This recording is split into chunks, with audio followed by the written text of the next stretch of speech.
10 ditët e arta të Dhulhigjes. Ka ditë në kalendarin islam që nuk janë si ditët e tjera. Ka periudha kur dyert e qiellit hapen, kur veprat peshojnë më shumë, kur Allahu shikon robrit e tij me mëshirë të veçantë. Dhe nga të gjitha këto periudha, ekziston një që Allahu vetë është betuar në to: 10 ditët e para të Dhulhigjes. Allahu betohet, dhe kjo thotë gjithçka.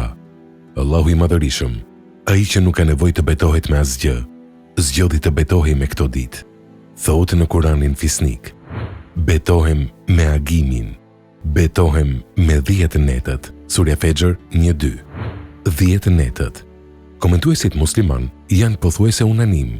Ibn Abbas, Ibn Mesudi dhe Ibn Zubeiri të gjithë kanë thënë: 10 netët janë 10 ditët e para të Dhulhigjes. Kur Allahu betohet me diçka, ajo gjë ka vlerë të jashtëzakonshme.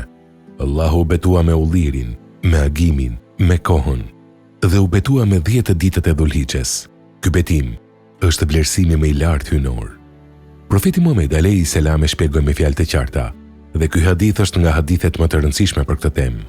Nuk ka ditë kur veprat e mira janë më të dashura tek Allahu se sa ditët e 10 të Dhulhigjes. Sahabët pyetën: as gjihadi në rrugën e Allahut? Profeti alayhi salam tha: as gjihadi në rrugën e Allahut, përveç njeriut që del me shpirtin dhe pasurinë e tij dhe nuk kthehet me asgjë. Ndaloi mendimin për një çast. As një ditë tjetër në vit, jo Ramazani, jo netët e tjera të bekuara. Profeti alayhi salam tha: nuk ka ditë kur veprat e mira janë më të dashura tek Allahu. Dhe krahasoi me xhihadin, sakrificën supreme. Vetëm shahidi që jep jetën dhe pasurinë mund të barazohet. Dhe profeti alayhi salam tha gjithashtu: nuk ka ditë më të mëdha tek Allahu dhe veprat e mira janë më të dashura tek ai se sa 10 ditët e Dhulhigjes.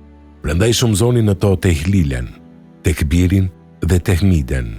Tehlil, la ilaha illallah. Tekbir, Allahu ekber. Tahmid, elhamdulillah. 3 fjalë të thjeshta, por në këto ditë peshojnë sa malet. Çfarë duhet të bëjë muslimani? Dietarët musliman, duke u bazuar në Kur'an dhe Sunet, kanë përshkruar veprat kryesore të këtyre ditëve. E para, shtoje dhikrin. Allahu thotë: dhe të përmendni Allahun në ditët e numëruara. Surja El-Bekare 203. Komentuesit thonë: ditët e numëruara janë ditët e Dhulhigjes. Ibn Omeri dhe Ebu Hurajra dilnin në treg gjatë 10 ditëve të Dhulhigjes dhe thoshin me zë të lartë: Allahu ekber, Allahu ekber, la ilaha illallah, Allahu ekber, Allahu ekber, uilillahi ilhamd. E dyta, agjëro ditën e Arafatit. Profeti alayhi salam u pyet për agjërimin e ditës së Arafatit, ditën e 9 të Dhulhigjes. Tha: i fal gjunahet e vitit kaluar dhe vitit të ardhshëm, 2 vjet gjunahe me një ditë agjërim. Sheikh Ibn Uthaymin ka thënë: agjërimi i ditës së Arafatit është nga veprat më të mëdha të këtyre ditëve, dhe muslimani që nuk është në haxh nuk duhet ta humbas kurrë. E treta, fal namazin me kujdes dhe devotshmëri. Ibn Taymija ka shkruar: vepra më e dashur tek Allahu në çdo kohë dhe veçanërisht në ditët e bekuara është namazi i rregullt me devotshmëri dhe prezencë të zemrës. Në këtë ditë, çdo namaz ka peshë edhe më të madhe. E katërta, lexo Kuranin. Profeti alayhi salam tha: lexuesi i Kuranit është me melekët e nderuar, dhe ai që lexon me vështirësi ka 2 shpërblime. Në 10 ditët e Dhulhigjes, çdo harf, gërm, peshon 2 fishin e 2 fisht. E pesta, sadakaja. Profeti alayhi salam tha: sadakaja, lëmosha, i shuan mëkatet ashtu siç uji e shuan zjarrin. I jep sadaka çdo ditë këtyre 10 ditëve, sadopak. Ibn Kaim shkruan: sadakaja në ditët e bekuara ka shpërblim të shumë fisht, dhe muslimani i zgjuar nuk e humb këtë mundësi. E gjashta, pendohu sinqerisht. Allahu thot: dhe kthehuni të gjithë tek Allahu o besimtar, që të shpëtoni. Surja Nur 31. Këto 10 ditë janë mundësia e artë e pendimit. Vlera e çdo dite, nga 1 në 10.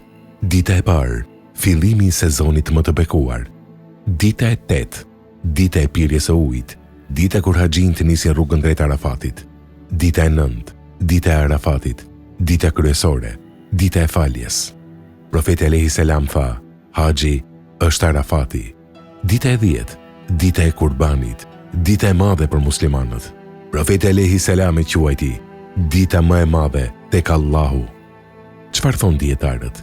Imam Ibn Hajar el Askalani thot: arsyeja pse këto 10 ditë janë më të mira se Ramazani, sipas disa dietarëve, është se në to bashkohen të gjitha llojet e adhurimit kryesor: namazi, agjërimi, sadakaja, haxhi dhe dhikri, dhe kjo bashkim nuk ndodh në asnjë kohë tjetër.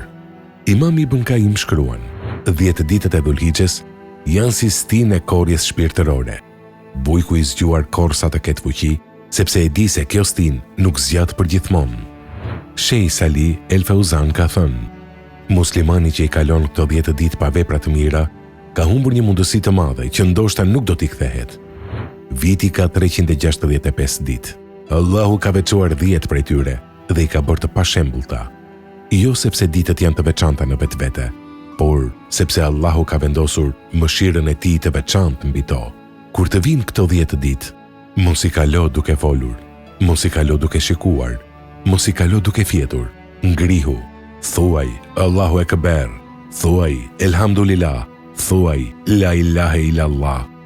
Agjëro ditën e Arafatit, i jep sadaka, lute Allahun, sepse këto 10 ditë mund të jenë 10 ditët që Allahu të falë gjithçka. Nuk ka ditë kur veprat e mira janë më të dashura tek Allahu sesa ditët e 10 të Dhulhixhes.